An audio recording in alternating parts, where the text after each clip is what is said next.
एक मोची था, 60 साल से एक इबादत गुजारी करने वाला शख्स पहाड़ की चोटी पर बैठकर इबादत करता। पहाड़ की चोटी पर कोई देखने वाला नहीं, कोई रिया नहीं, बेरिया इबादत। 60 साल तक उन्होंने इबादत की। कितने? 60 साल। एक दिन ख्वाब आया कि फला इलाके का मोची तुझसे अफजल है। उन्होंने सोचा ख्वाब ही तो है, बात कुछ खत्म कर दी। कुछ दिन गुजरे, फिर ख्वाब आया फला मोहल्ले का मोची तुझसे अफजल है। 60 साल इबादत करने वाले से अफजल मोची है? जूते सीने वाला? हाँ। फिर उन्होंने कहा ये कैसे हो सकता है? फिर आई गई बात कर दी। बार बार जब उन्होंने ख्वाब में देखा तो कहा ये ख्वाब नहीं है, ये तलकीन है। चलिए चलते हैं उस मोची के पास।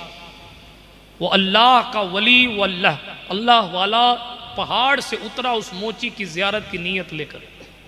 आप बताइए, अल्लाह की बारगाह है, वाह। यहाँ मकबूल होने के लिए जुब्बा जरूरी नहीं है, बेशक, दिल की सफाई जरूरी है। बेशक बेशक।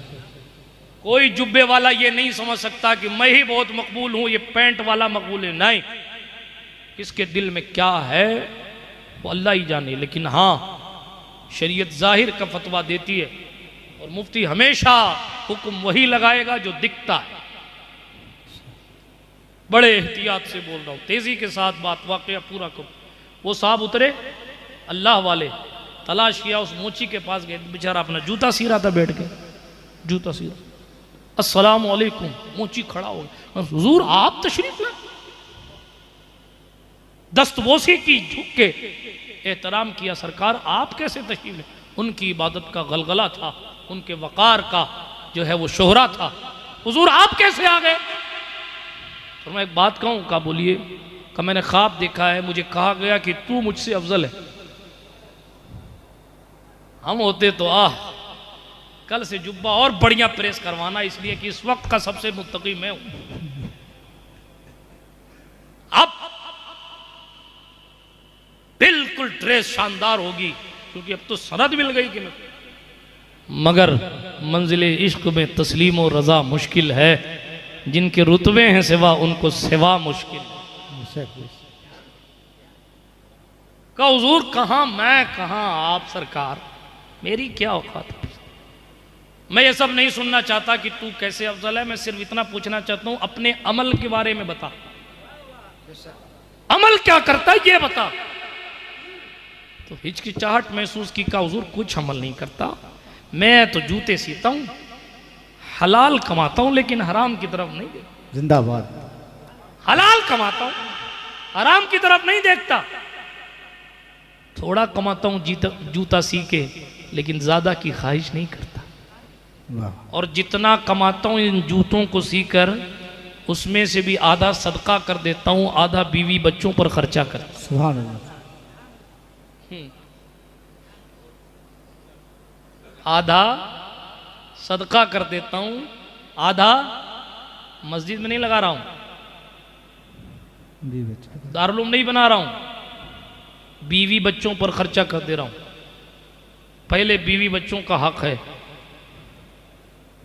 आगे बढ़ता हूं तेजी के साथ। उन्होंने इस तरह करके अपना दामन छुड़ाया।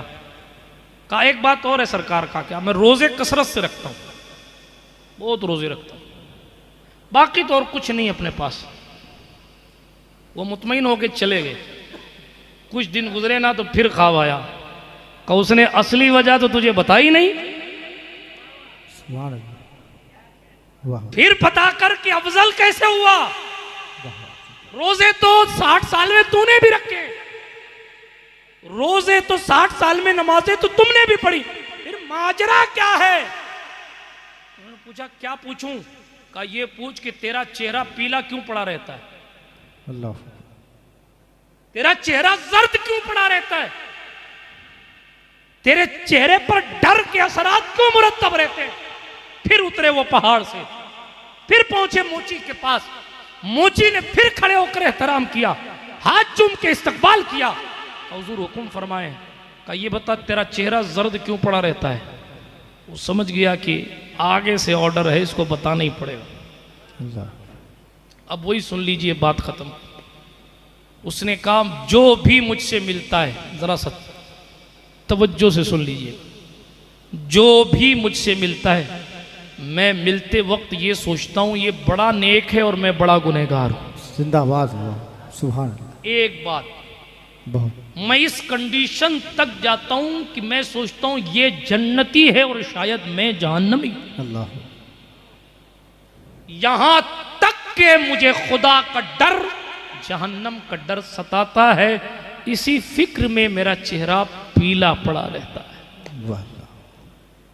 अब रावी कहते हैं उसकी अफजलियत की वजह एक तो ये थी कि वो खुद को बहुत छोटा समझता था जिंदाबाद। और सबको बड़ा समझता था और खुदा से डरता था। सुभान अल्लाह। जो खुद को बड़ा समझने की बात करे, ये लफ्ज़ अना अल्लाह ने पूरे कुरान में कहीं जो है वो आप उठा के पढ़ लीजिए इस्तेमाल फरमाया है, जहां कई जगह, कहीं कहीं नहीं बल्कि कई जगह इबलीस ने कहा, इबलीस ने अना खैरुम मिन, मैं बेहतर हूं, मैं बेहतर। इसलिए अना का इस्तेमाल बिल्कुल बंदों के लिए दुरुस्त नहीं। और अना का इस्तेमाल मतलब गुरूर के साथ, अपने को कुछ समझकर और अपने आप को बहुत बड़ा समझकर। अपनी जिंदगियों में अगर बरकतें चाहिए तो सही मानों में इस जिंदगी को ऐसे गुजारिए जैसे हुजूर ने गुजारने का हुक्म दिया।